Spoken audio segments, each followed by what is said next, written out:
কালকে টেডি রে, আজকে তাই মেয়ে আমাকে টেডি কিনে দেবে। কোনটা নেবো বল? কত টেডি!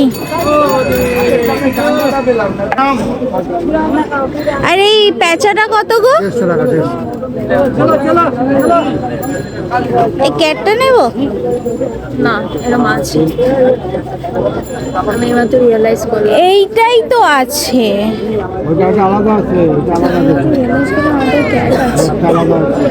হ্যাঁ, তাহলে ক্যাটটা নি, এটাই নি, এটা নি, হ্যাঁ ওলটা নেবো।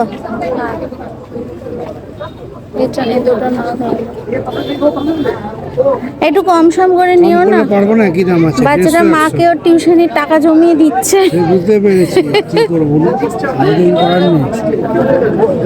ভ্যালেন্টাইন্স ডে মানে যে শুধু গার্লফ্রেন্ড বয়ফ্রেন্ডের ভালোবাসা হবে তা নয়। আমার মনে হয় যে কোনো ভালোবাসার রিলেশনেই এটা মানানো যায়।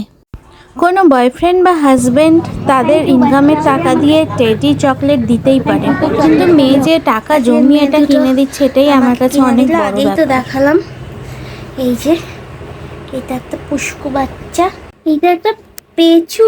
কি সফট রে মাম। ও আমাকে আগের বারও দিয়েছিল, আগের বারেরটা দে আমাকে। আগের মেয়ে আমাকে টেডি বিয়ার আগের টেডি ডেতে আগের বারে এইটা দিয়েছিল। ওর টিউশনির টাকা জমিয়ে এগুলো আমাকে কিনে দিয়েছে, টেডি ডে স্পেশাল। আমি ওকে দিয়েছি, দে চকলেটটা দে। এখানে চকলেট এই নে, তোকে দিলাম একটা। Thank you. চকলেট দে, হ্যাপি চকলেট দে, আমারটা দে। এটা আমার, এটা আমার। হ্যাপি চকলেট দে, হ্যাপি হ্যাপি চকলেট দে।